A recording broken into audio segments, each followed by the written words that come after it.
That would be also done.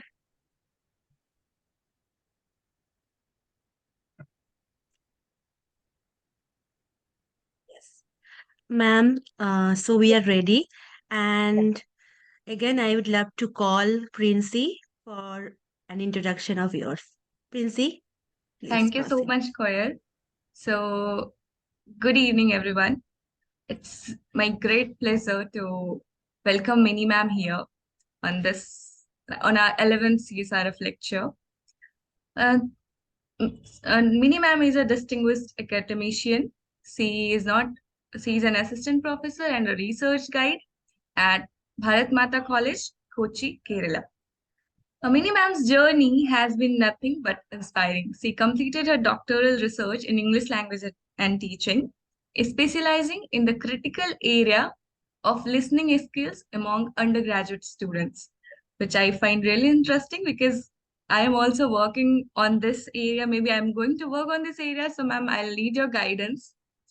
And Mini Ma'am has a 25 years of teaching experience at both undergraduate and postgraduate level. Dr. Mini has been a guiding force for countless students throughout her career. In addition to her impressive teaching career, Dr. Mini has made substantial contributions to the academic community. She has served as the coordinator of IQAC, a dedicated journal reviewer and editor, and she also has published numerous papers in UGC Care listed journals. And what sets Minimam apart, I would say, is that her diverse research interests. She's a member of Algorithmic Governance Research Network at Oslomet University, Norway, showcasing her global engagement in cutting-edge research.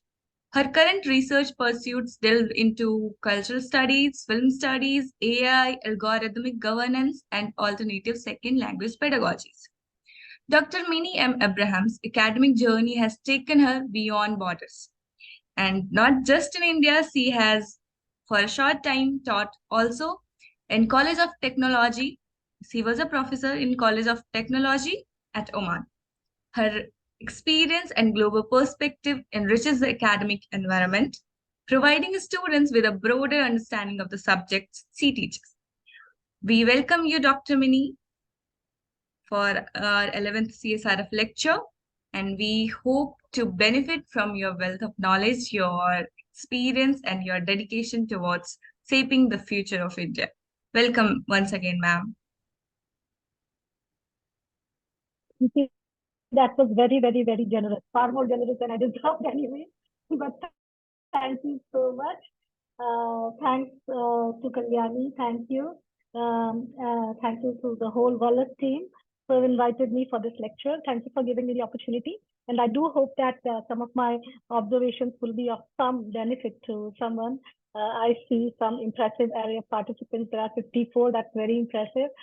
Considering the fact that so many lectures are available in so many places. So I thank each and every one of you who've shown the interest and joined in this particular lecture. Thank you so much. So I think without further ado, I'll start my lecture and presentation. Let me share my screen. I hope it will not have any hitches.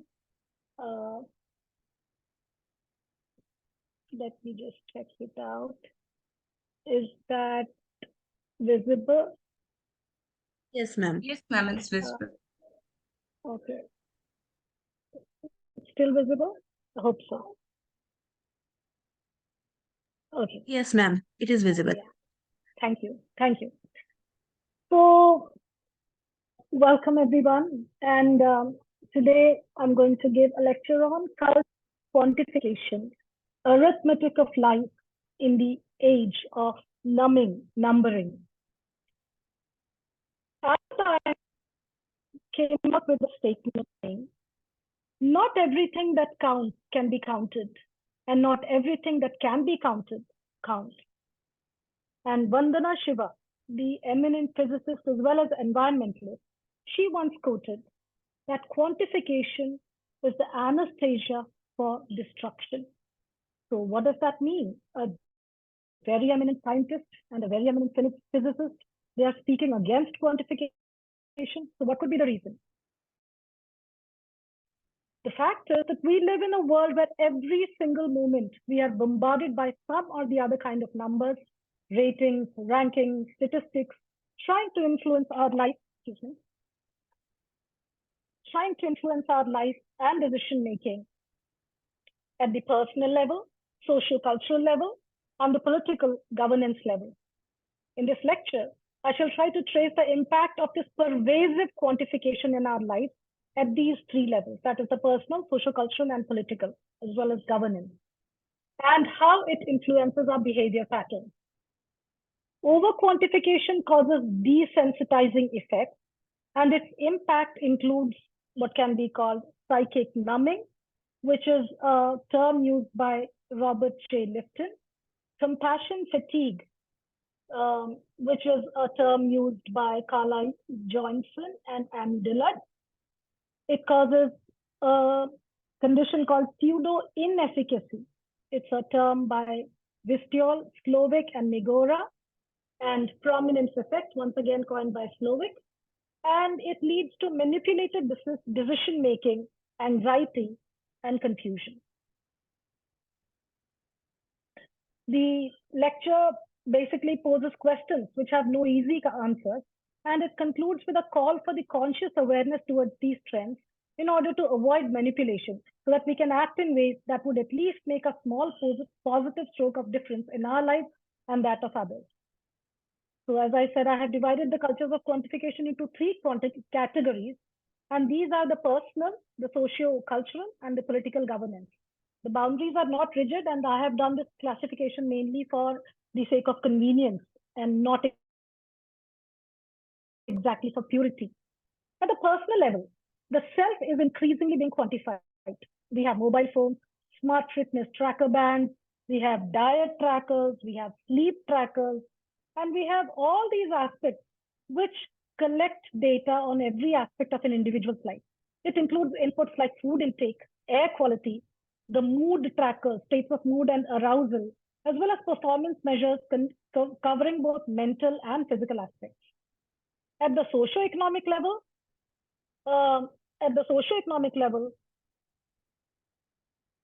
we have ratings and rankings on just about everything, ranging from toothpaste to cosmetics to vehicles to books, medical care. Everything is ranked, everything is rated, and it influences our choices, the choices that we make. At the political level, the public is bombarded with statistics about all aspects of governance to reflect the efficacy of the government, sometimes to judge the popularity of the government, and policy making with regard to maybe things like farming subsidies, unemployment benefits, environmental issues. All these are formed based on statistics. At the personal level,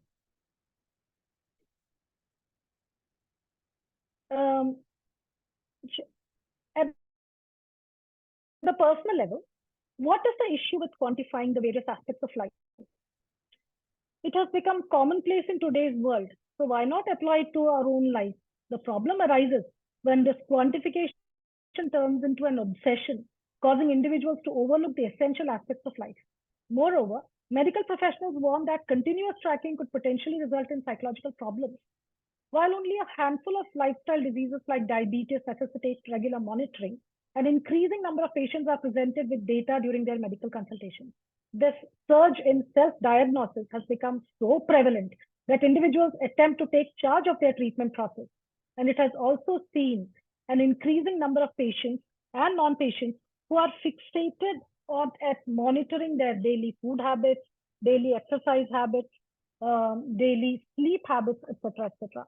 So when people wear, smart watches, when people wear diet trackers, they are constantly, counting calories, and they are constantly counting the number of steps they've walked on in a particular day.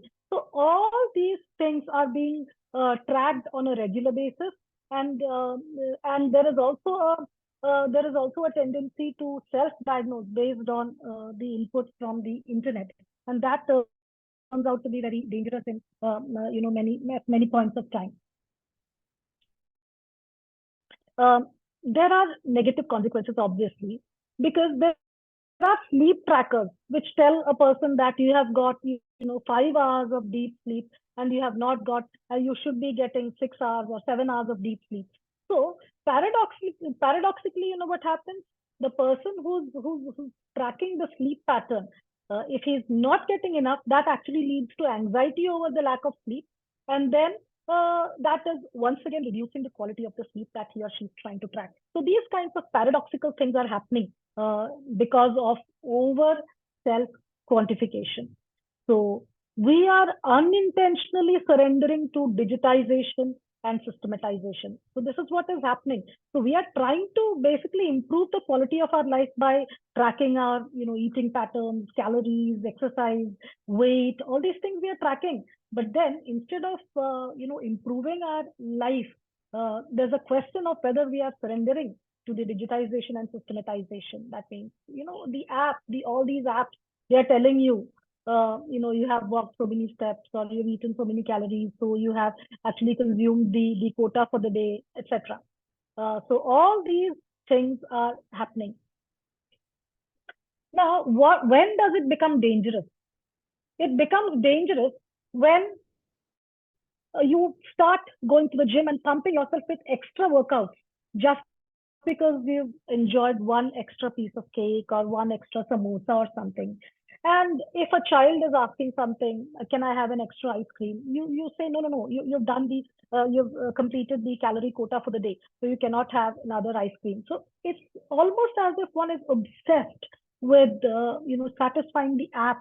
One is obsessed with satisfying the numbers which are displayed on your tracker, whichever tracker, whether it is a smartwatch or whatever diet or exercise tracker you're using, one seems to sometimes fall prey to satisfying the demands of the app rather than being happy in our own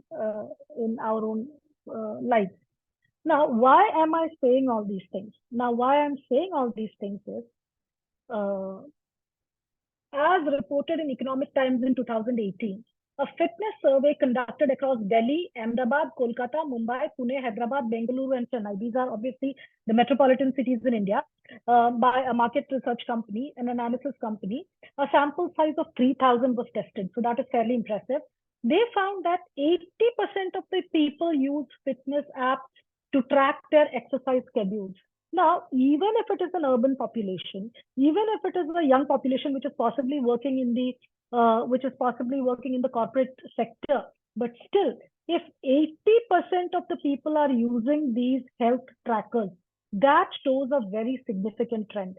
So if all these people are stressing over what I'm eating, how much I have exercised, oh, I've not reached my target today, I'm falling back on my target. So this is the kind of thinking that is going through 80%. Now, 80% may be a skewed sample, perhaps, but even then, 80%, that is a very huge number. And another company called Statista Consumer Insights. Now, we have a lot of statistical companies who are doing a lot of market research over various points. They found in a survey that about 24% of the Indians are using health and sleep tracking apps. Now, this is on par with the percentage of people using these apps in Canada.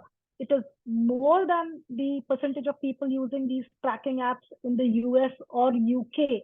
So, urban India, it's obviously urban India. It's not likely to be rural India. No, it's not likely to be that. But then 1/4 of the population is, so here again, the sample size is claimed to be 2,000 to 10,000. So that's a fairly large sample. You cannot, they're not basing their data on maybe 10 or 15 people. It is based on 2,000 to 10,000 people. So a very large number of people are using these apps. They are quantifying themselves. They are monitoring. They are daily monitoring their activities, calories, exercise, all these things are happening. So we do have to seriously think in terms of, are we overdoing it? Are we getting obsessive?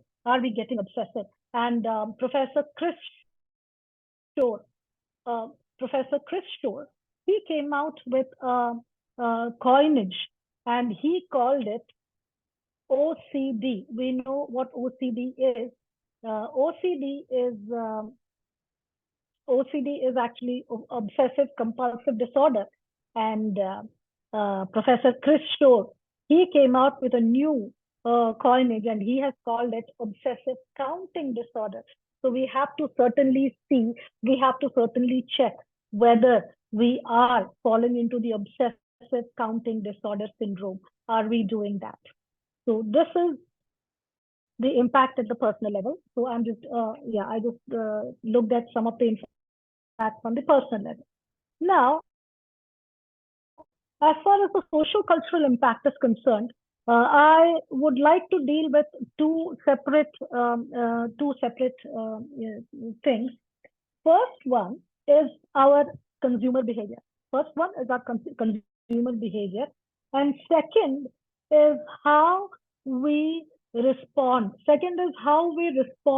To the news, especially the negative news of, shall we say, deaths and disasters and all these things. How it influences us. So these are the two levels at which I have pegged the socio-cultural impact.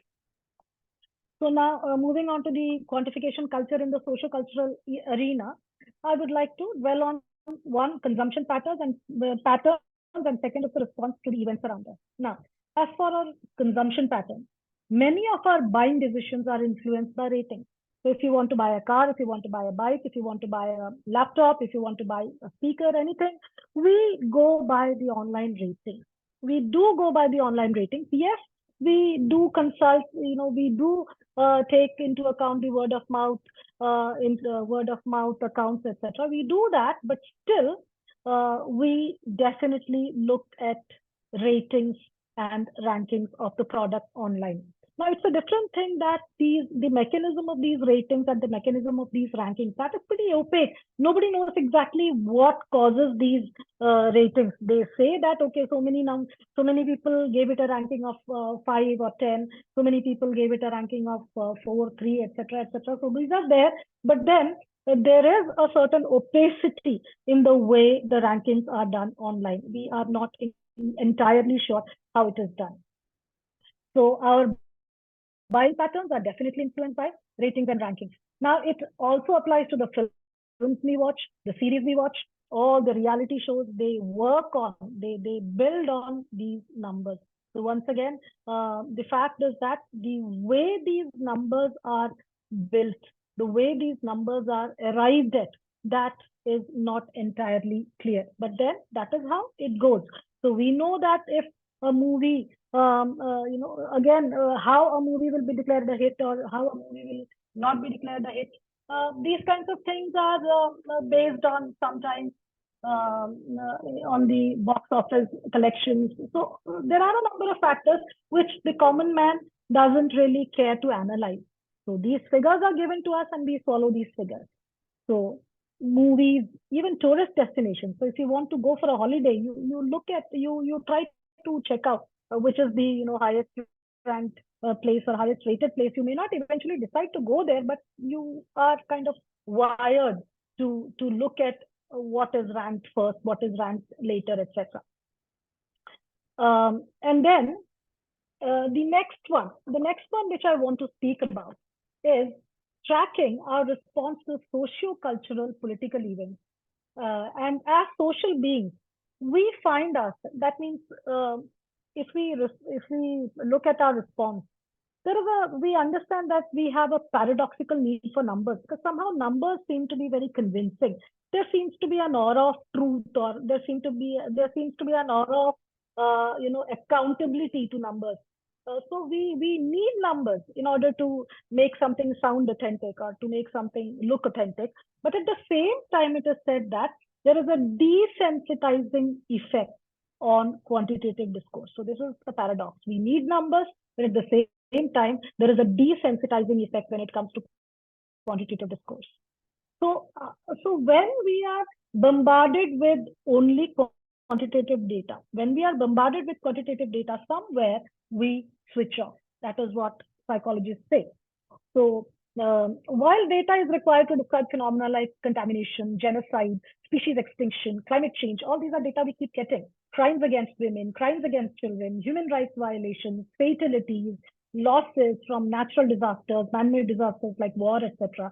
But these data alone tends to wash past audiences with minimal impact. Calls for action.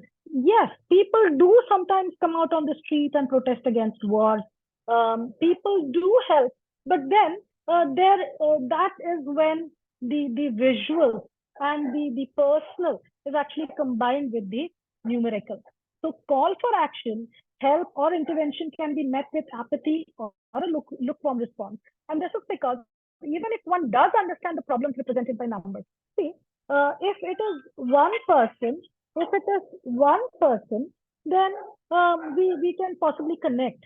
But if it is 100,000, 1 lakh, 10,000, so if these numbers of fatalities are shown to us, we somehow switch off. So that is our, psychology, and there is an evolutionary reason for it. I'll be dealing with that.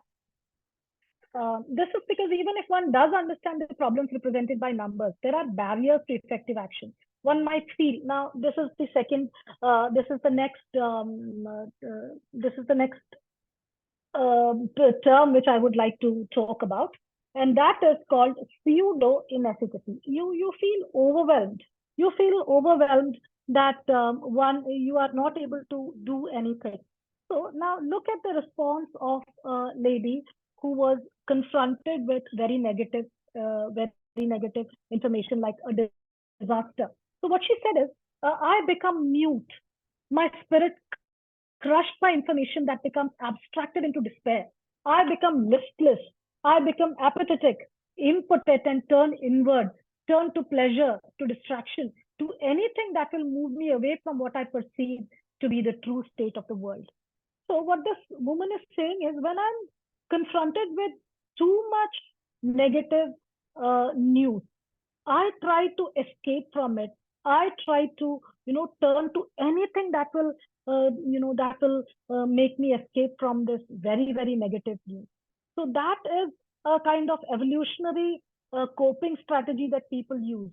The coping strategy that people use, and that actually is a very dangerous trend, because in that, what it means is that you lose your empathy towards your fellow being, even when they are suffering. So primarily, when you see another person suffering, your empathy and your sympathy should be aroused, and it should drive you into positive action. But then it is usually seen that when too much negative news is, you are confronted with too much negative news, the fact is that you just switch off and you try to look for pleasure or some kind of an escape. Yes. And it is said that we need parallel strategies for responding to this AMPAR. So the need for numerical information and the difficulty of the human mind in attaching visceral, emotional meaning to numbers. So we have to find a balance here. So psychologist Seymour Epstein, he wrote an article called Integration of the Cognitive and the Psychodynamic Unconscious. He argues that humans apprehend reality by employing two interactive modes of processing information. So the first is the deliberative, logical, evidence-based, rational system. And second is the experiential system. So we experienced it at two levels. One is the rational level and one is the emotional level. This means that we need numbers as well as what can be called nerves, the emotion. So this means we need numbers and nerves. Now, this is the part title of a book by Scott Slovic and Paul Slovic, Numbers and Nerves, making sense of data in a world of numbers. Research indicates that the phenomenon called psychophysical numbing, it occurs and the value of a human life decreases against the backdrop of an increasing number of fatalities. A similar phenomenon called compassion fade or compassion fatigue, that occurs when we become less prone to take appropriate action as the number of lives at stake increases. And Robert J. Lifton, he coined a term called psychic numbing, and that refers to the diminished capacity to feel. And that is as a result of the coping strategy wherein the mind is overwhelmed by dreadful and unimaginable images confronting it. A kind of desensitization occurs due to the inundation with worrisome information and will result in a collective shutting down of compassion that will be difficult to overcome. So this is what happens when we are confronted with news of war, violence, crime, natural disasters, human suffering on a very large scale. We undergo psychophysical numbing, wherein we do not value or we decrease the value of human life. Compassion fade or compassion fatigue, wherein you are no more capable of feeling compassion, or psychic numbing, wherein your mind is desensitized. So here we have a moral intuition, but that moral intuition completely fails in this particular point, at this particular point. So Albert Bandura, he argues that self-efficacy is a key factor in human agency. So humans have to feel that if I do something, I can make a difference. So if the humans start feeling that I cannot make a difference, there are just so many people, I cannot help them. So if it was one or two, I can possibly make a difference. But if there are thousands of people, if there are lakhs of people, what can I possibly do? Whether it is in terms of money, whether it is in terms of materials, or whatever kind of help a person can do, I need to feel a sense of agency, and only then I will have a sense of efficacy. So in the face of large numbers of human suffering, there is a feeling of inefficacy, which Paul and Scott Slovic argue that it is a pseudo sense of inefficacy. It is not a real sense, because every small thing will ultimately make a difference. But unfortunately, what happens is that when a person, loses the sense of agency, he is filled with a sense of pseudo inefficacy, and that results in psychic numbing and lack of action. So for this, I actually want to read out a poem by Zbigniew Herbert, and it is called Mr. Cogito Reads the Newspaper. It is in small font, but I'll just try to quickly read it out. On the first page, a report of the killing of 120 soldiers. The war lasted a long time. You could get used to it. Close alongside, the news of a sensational crime with a portrait of the murderer. The eye of Mr. Cogito slipped indifferently over the soldier's hecatomb to plunge with delight into the description of everyday horror. A 30-year-old farm laborer, under the stress of nervous depression, killed his wife and 2 small children. It is described with precision, the course of the murder, the position of the bodies, and other details. For the 120 dead, you search a map in vain. Too great a distance covers them like a jungle. They don't speak to the imagination. There are too many of them. The numeral 0 at the end challenges them to abstraction. The subject for meditation, the arithmetic of compassion. What this poem means is that Mr. Cogito, who kind of represents an everyman, he says when he reads about the death of 120 soldiers, it kind of washes over him. Then he reads the news of a man who killed his wife and 2 children. So when he looked at the picture of the wife, the dead bodies, it is said that details are given. That caught his imagination. So it's the visual, it's the personal, it's the visual, it is the description. All these make an impact with him, whereas it is possibly definitely a greater loss. 120 soldiers dying, but then that washes over him. It doesn't make an impact on him. So this is why the personal has to be mixed with the statistical numbers. The human mind consists of rational and extra-rational dimensions, as mentioned earlier. Hence, numerical data in tandem with emotional stories and arresting images can be used to comprehend and assess meaning. This integrative, comprehensive approach provides context and tangibility for quantified abstraction. So if you just give statistics, and if the number is large, that washes over people, and if the number is small, if the story is more personal, that seems to catch the imagination of the people. So if you say, help 1,000 people or help 10,000 people in a certain area, help is less likely to come. But then if, the picture of one child or one person a sick person, or a person who was injured, or a person a person who died and the family is in trouble. So it is more likely that people will contribute to, one person and an emotional story rather than a collective disaster. That is what research has shown. Now, there is a beautiful story called The Star Thrower by Lauren Aisley. And it's a small story wherein, the narrator goes to a beach and she finds a man. When she goes to the beach, she finds that thousands and thousands of starfish, they are stranded on the beach.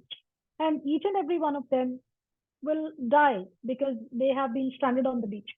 So she saw a man who was picking up the starfish one by one and throwing them back into the water. So the narrator was obviously skeptical. So they are saying that, what is the point? There are thousands and thousands of starfish. What's the use if you throw, shall we say, 10 or 12 or 50 or 100 back? So the man gives a reply. What difference are you going to make? That is the question the narrator asked the person. And that person said, it would make a difference to this particular starfish. So he is saying that even if it is a small act, even then it will definitely make a difference. And and that difference would be fine. I mean, even if it is a small difference, it is a difference. It's a positive difference. And we should definitely do something instead of resorting to the cycle of pseudo inefficacy. So this man's response, this man's action, that breaks the cycle of pseudo inefficacy, and it restores the capacity, human capacity, to make a difference. So the story says that after some time, the narrator also starts picking and throwing the starfish into the sea. And the narrator, after the initial skepticism, the narrator says that,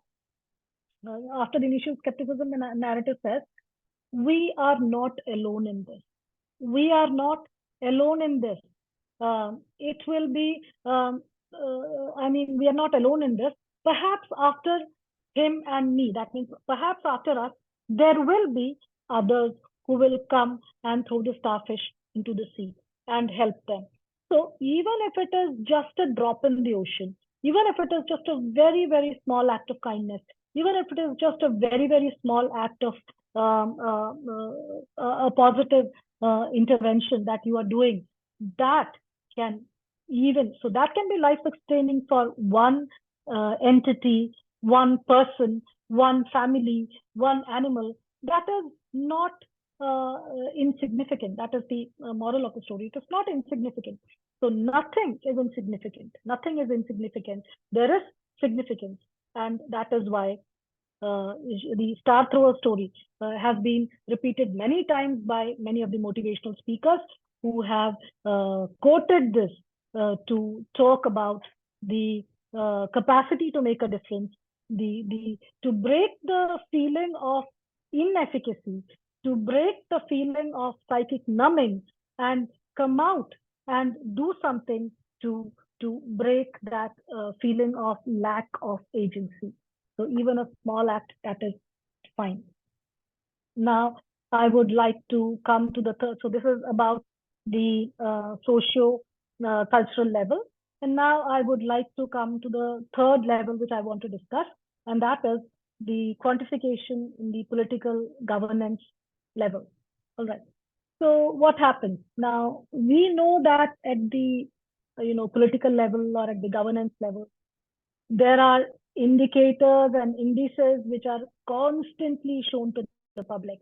You have the human development indicators, you have the economic development indicators, you have the government policies, you have the evaluation mechanisms. Now that the elections are taking place, there are so many kinds of data which is being bombarded.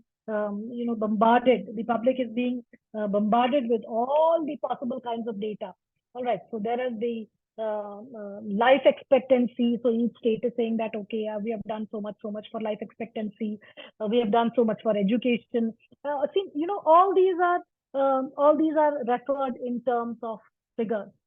So much money spent, so many teachers appointed, so many hospitals built, or so many doctors appointed, so many patients treated, so much money went into the infrastructure, so many kilometers of roads made, or so many new gas connections given. Everything is given in terms of numbers. So we have the we have the life expectancy indicator, we have the education indicator, we have the purchasing power parity indicator, we have the inequality adjustment indicators, and then we have the gender inequality index, then we have the the friendliness of a state towards investment. Then we have multidimensional poverty index. We have malnutrition index. We have pollution. So many different indicators are there for measuring pollution, etc. So all these things are there. My point is that we have life expectancy at birth. We have life expectancy after 10 years. We have life expectancy as in general. We have statistics about the mean years of schooling. We have the statistics about the number of dropouts, aggregate food production, aggregate food consumption, the cost of each essential item. All these things are given to us in the form of numbers. The point I wanted to make is, for the average person, these numbers make very little impact. These numbers make very little impact. So that is one of the reasons why most of the governments, they are able to convince the people that okay, we have spent so much money on we have spent so much money on all these policies, and that is why the government doesn't have money. And it is consistently seen that a lot of money goes into the bureaucratic functioning of the government, whichever governments. I'm not saying that any particular government. So we see a lot of money being channelized into bureaucracy. We see a lot of money being channelized into what many people feel as unnecessary cost. But at the same time, recently in Kerala, we had examples where the pension of people that was the government was not paying pension for some time, and then if you go to many places in India, the condition of the rural people, that is quite miserable. The condition of the rural people is quite miserable. So these numbers are used to manipulate the emotions of people. So before this, when I said that, when I spoke in terms of the human emotion being switched off when you look at too much news of disasters, etc.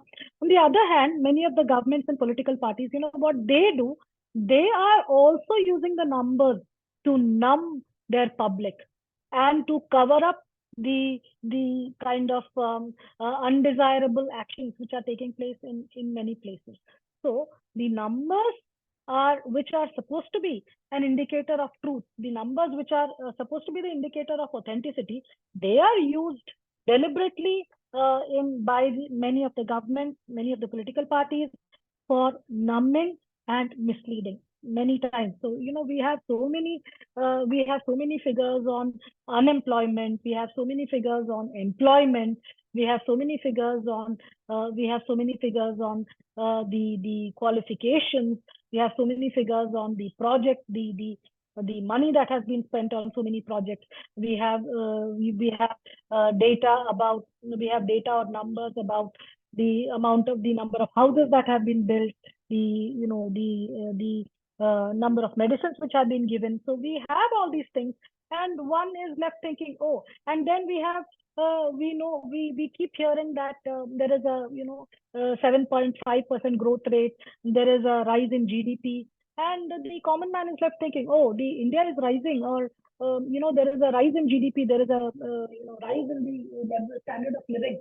So why hasn't my salary increased, or why are the commodities expensive in the market? So it impacts the common man in a different way, but the figures are presented in an entirely different way. So that is one way in which the government government shows, or government or all political parties. That is how the figures are presented. Now, another thing, now since we are in the education sector, we know that the higher education sector has been very strongly, we are now in an era of quantification, as far as we are in an era of quantification as far as higher education is concerned. And we are in an era of very, very strong monitoring. There is a constant monitoring. This quantificatory trend, before that, the quantificatory trend which happened, it can be traced back to the scientific movement of 1920s, when attempts were made to harness the quantitative management and calculation to foster workplace efficiency, guide policy making, organize the present, and plan for the future. And that is why for the past 20 years or so, we are being governed by metrics. Metrics and statistics are increasingly used to shape performance, and metricized management has now become institutionalized and financialized to an alarming degree. We know, I mean, some of you are working in colleges, some of you may be, associated with colleges in many ways. So we know that the colleges are, there is this NAC assessment and accreditation framework, and they are, trying to quantify everything. They are trying to quantify everything. So how many courses do you have? How many students do you have? How many teachers do you have? What is the teacher-student ratio? What are the marks the students are getting? How many got above 90%? How many add-on courses are you conducting? How many value-added courses are you conducting?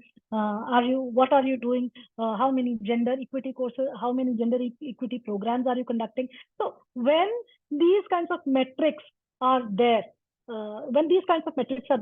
it is assumed that if you conduct 10 gender equity programs, then the public is already sensitized about gender equity. That is the assumption.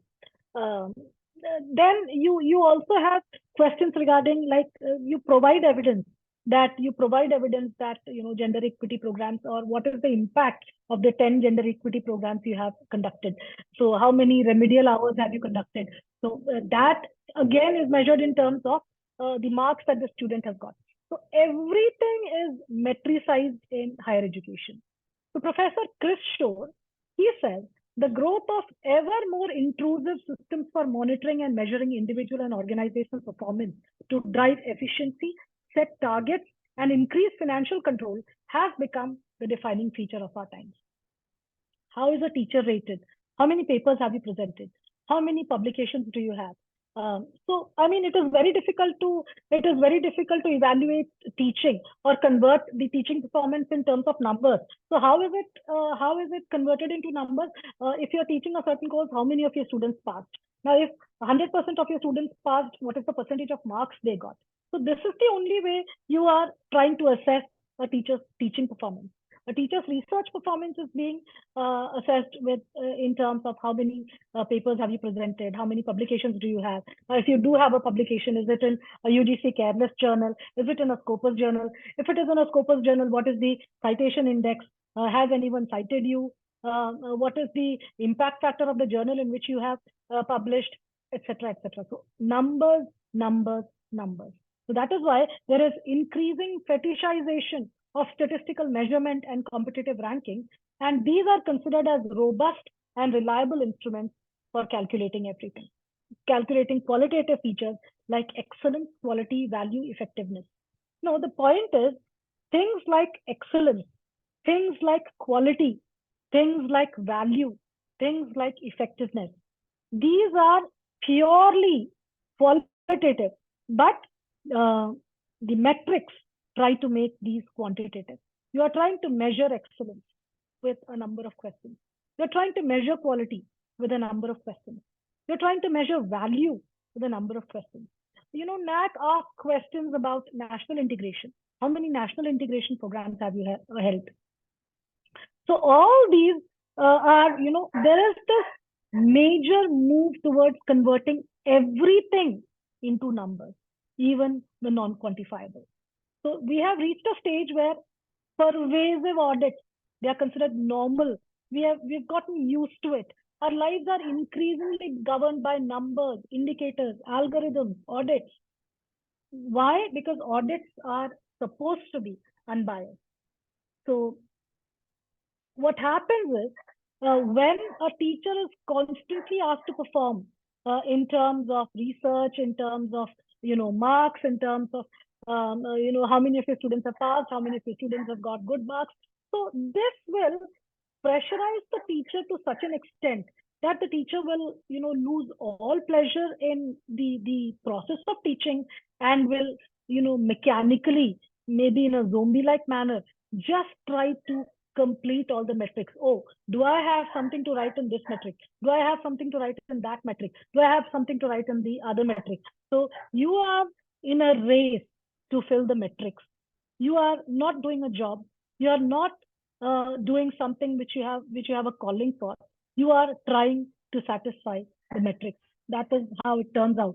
The teachers are increasingly becoming very mechanical. Governing by numbers is reducing complex processes to simple numerical indicators and rankings for the purpose of management and control. And this has become a defining feature of our time. At the heart of this process is an increasing fetishization of statistical measurement and competitive ranking as robust and reliable. And as I said, these are considered as measurable, and rendering the performance of organizations and individuals visible to the scrutiny of external experts, managers, and professional accountants seems to have become normalized, and it is rarely even questioned. So now we have reached a stage where people don't even question these. We have reached a stage where people don't even question these. To be audited and inspected is now regarded as an axiomatic part of personhood, an inevitable and natural aspect of being a worker, student, a company employee. You know that if you are one of these, you will be audited. You will be audited constantly. You will be monitored constantly. You will be ranked constantly. You will be evaluated constantly. This is supposed to be an exercise in accountability. Our lives are increasingly governed by and through numbers, indicators, algorithms, audits, and ever-present concerns with the management of risk, which in turn seem to require the ever more sophisticated systems of knowledge and power that indicators and rankings provide. So one reason why rankings have become so popular and diffused is because the remote surveillance possible, and they seem to allow outsiders to access inner world of a country or an organization. Now, one interesting thing is the people who make these metrics are seldom involved in the actual process of teaching. They are seldom involved in the actual process of working in a college, working in a school. They will be above all these, and these are the ones who are making the metrics and making everything quantifiable and measurable. So I would now like to conclude, and let me go back to the three levels. Let me go back to the three levels which I initially mentioned. So at the personal level, I will quote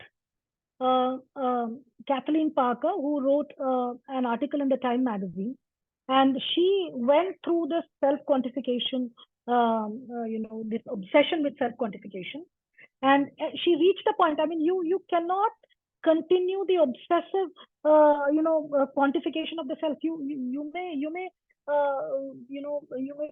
continue that for a month, maybe 2 months. You can hold out for maybe a year or so. You will reach a point when you will be, I want something natural. I can't constantly keep, satisfying the machine. So she says, I can feel my passion for self-quantification ebbing. Partly, this is a recognition that those things that bring us satisfaction, that is loving, allowing our mental field to lie fallow, that is also very important. They are unquantifiable, which is what gives them the special status in a well-lived life. All right. So these are things which cannot be quantified. Not knowing, not keeping track, not making endless lists, not charting our sleep, and graphing our activities ultimately may prove to be a saner way to live. All right. So it may be a saner way to live in countless ways. So this is what Kathleen Parker, she said about the self-quantification.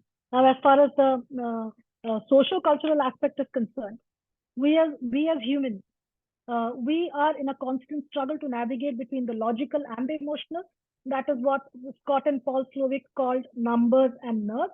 And it is also referred to as head-bone or and hormone, head bone and hormone. Same thing, emotion and the rational feel.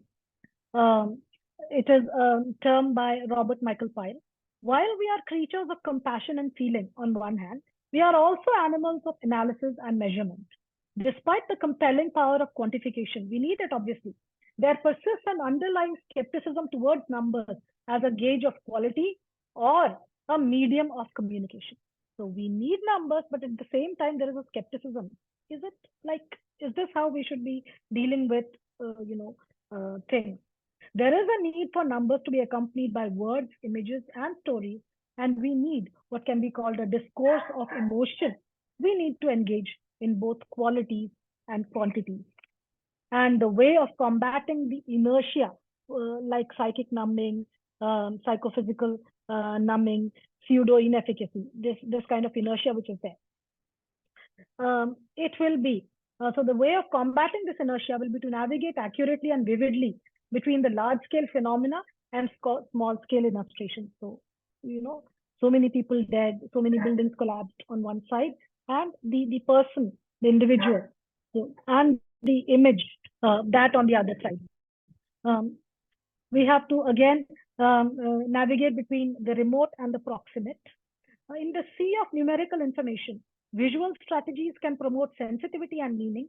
And by using the technique of telescopic alternation, that is like you alternate the large and the small, the remote and the proximate, the near and the far. By using the technique of telescopic alternation of the personal narrative information with the abstract quantitative information, we can approach the highly technical and politically sensitive topics like climate change and human population. And and as far as the governance is concerned, I will join as far as managerial governance is concerned. Professor Chris Shore was asking a few questions, so I join in with Chris Shore, and I will ask, what sort of social reality do metrics create? There are metrics everywhere. What kind of social reality do they create? What happens when performance indicators and standardized templates, it replaces professional judgment? Earlier, we used to have human judgment. We used to have professional judgment. And then at one point of time, it was considered that, humans are humans are partial, humans are biased. So if you have these standardized templates, that would be more impartial. That is the assumption. But is it actually unbiased? Is it creating an unbiased judgment? Is it doing that? I'm just asking. What is at stake in the seemingly relentless insistence on metrics-inspired efficiency, rating-based evidence, and rating and evidence-based policy making? And what can we do to reclaim livable spaces? What can we do to reclaim ourselves from these institutions which have been colonized by the instrumental rationalities of neoliberal policymakers? I have brought in that in the sense that whenever we are using commodities, whenever we are using consumables, there is the corporate neoliberal policymaker somewhere at the back of it. So how can we reclaim our livable spaces? How can we reclaim ourselves? So let us attempt to have a balance between the numbers and nerves, the head bone and heart bone, win in the arithmetic of life. Thank you. Thank you so much, ma'am. Yeah. Really, it is too informative. So guys, if you have any query to our respective resource person, you can ask in the chat box or you can unmute yourself as well. Yes. If anyone has some query, please go ahead. Yeah.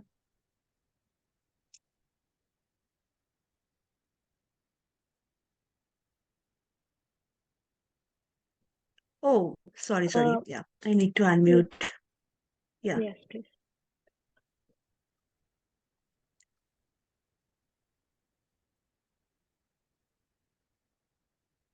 Just a minute.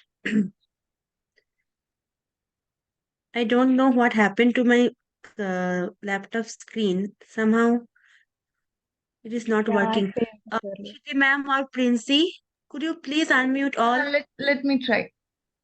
Yeah, please. I did it actually. I think people can unmute themselves now. Yeah.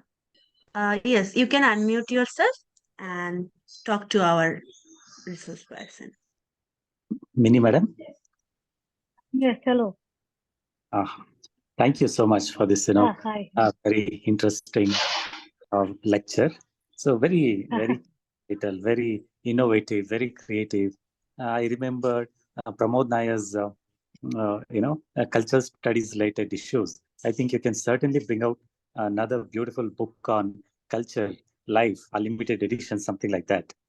The type of culture of quantification, culture is, in a kind of an ethnographic sense or anthropological sense, it's quite relative or somewhat subjective. While quantification is, it's universal, it's mathematics, it's so precise, right? So in this, a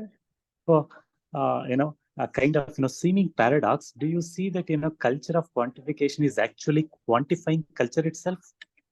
Okay, let me repeat. It's not a question. In fact, I'm just thinking about, a thing like this. Is this culture of quantification is actually quantifying culture itself? And of course, quantification is, when it comes to culturally conditioning aspect. So quantification, as you say, has crept into our nervous system as something that cannot be, separated. Yeah, Right? unfortunately.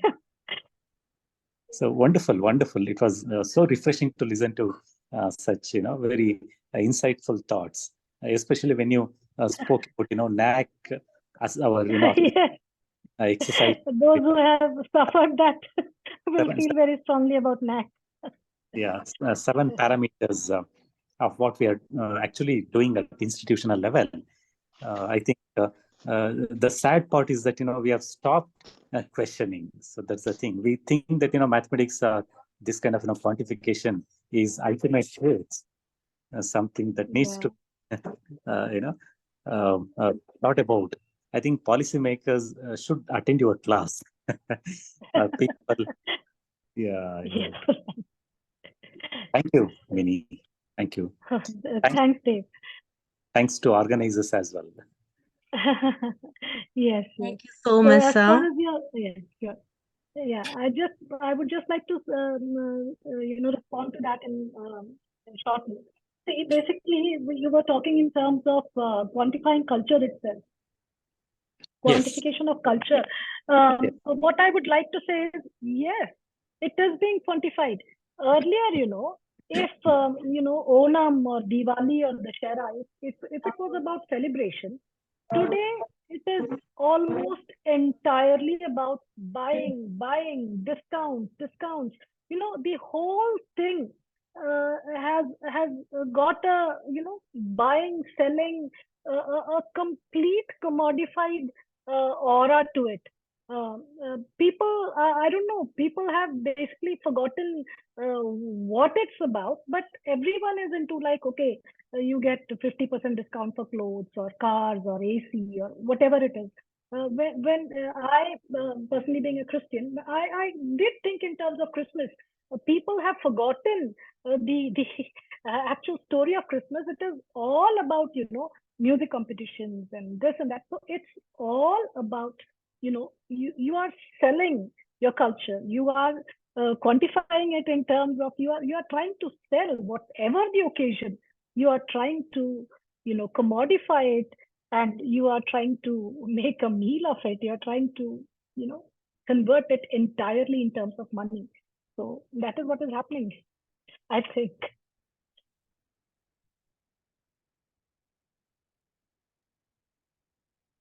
Yes, ma'am, truly. So anyone else want to ask anything?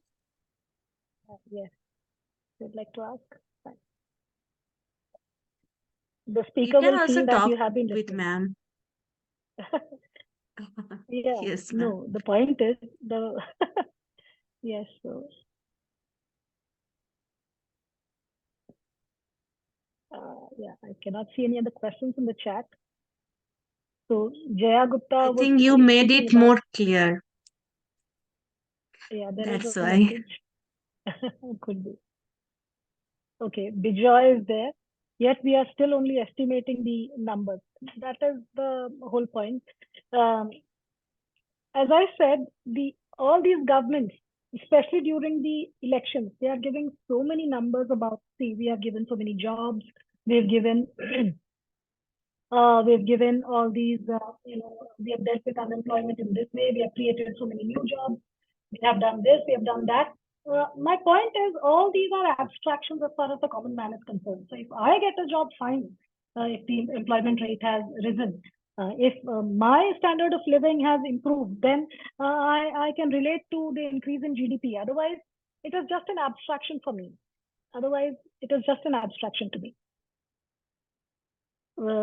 Yes, Bijoy, we can't fully quantify, but the point is that these numbers are used to manipulate and mislead us. That is the point I was trying to make. And yes, Bijoy has made a comment. We can't ever fully quantify because we are constantly adding, multiplying. Yes, it is being added and multiplied, but then all these are, used by people with agency to manipulate people without agency. Can psychology improve our living conditions? Is that psychology? No. Psephology. Dave, I'm afraid you'll have to tell me what that is.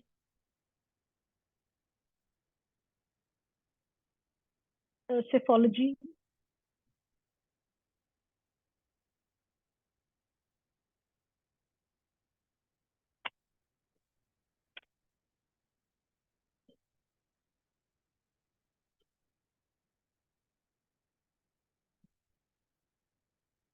Okay. Even we don't know about psephology. Sir, could you please explain? It's muted. No. Okay. You can unmute yourself, sir.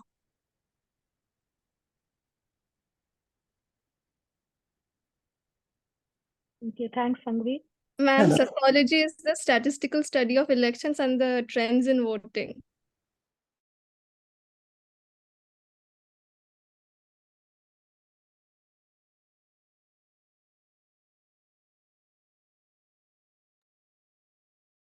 Ma'am, you are muted.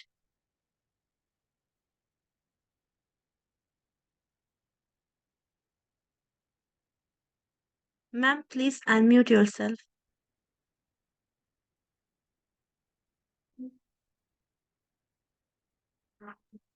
Okay. Yeah. Election is a huge exercise in statistical study. Every political party has, very sophisticated teams for analyzing the ground realities and everything. So elections is as much as about statistics as it is about strategy. Yes, it's very important. I mean, they're constantly thinking in terms of what can make a difference, what kind of thing will, make the people work in vote in the favor of one party, which are the events which are likely to make an emotional connect or impact with the public. There's a constant strategizing, and there is a constant statistical study going on. So I think since it is 8:15, perhaps we can wind up. Let me give Yes, a ma'am. special thanks, a very special thanks to Kalyani, Princey, Koel, and the whole Wallet team for giving me this opportunity to give a lecture. And thanks to all the participants for your patience. And thanks, Dave, for your nice questions. Thank you, ma'am. But we need to give you a formal vote of thanks through our Rushati ma'am. So I would love to call Rushati ma'am. Please. Good evening, one and all. It has been such a privilege to propose the vote of thanks on this special lecture. On behalf of Team Vallat, I would like to extend my heartfelt gratitude to our esteemed speaker, Dr. Minnie M. Abraham. Your talk was as intriguing as the title. Your observations on the impact of quantification on self at a personal, socio-cultural, and political levels, and also overcoming psychic numbing through the power of positive humanitarian interventions. You have also drawn our attention to the increasing proclivity for matrix and quantifying the qualitative features also. Your lecture has truly stimulated us, ma'am. Special mention to Dr. Kalyani Vallat and the entire team of CSRF. I hope we continue to work like this and organize such events in the future for the betterment and upliftment of our students. Last but not the least, I would like to thank all of you present here and for your participation and making time to join us today. Thank you, everyone. Thanks, everyone. Thanks. Thank you so much, everyone. So, Princey, we can end up the session.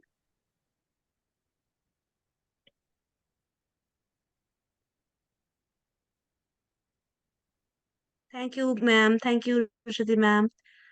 Now, participants, you can leave. Yeah, thank you, ma'am.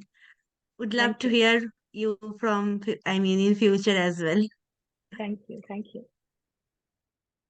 Thank you so much, ma'am.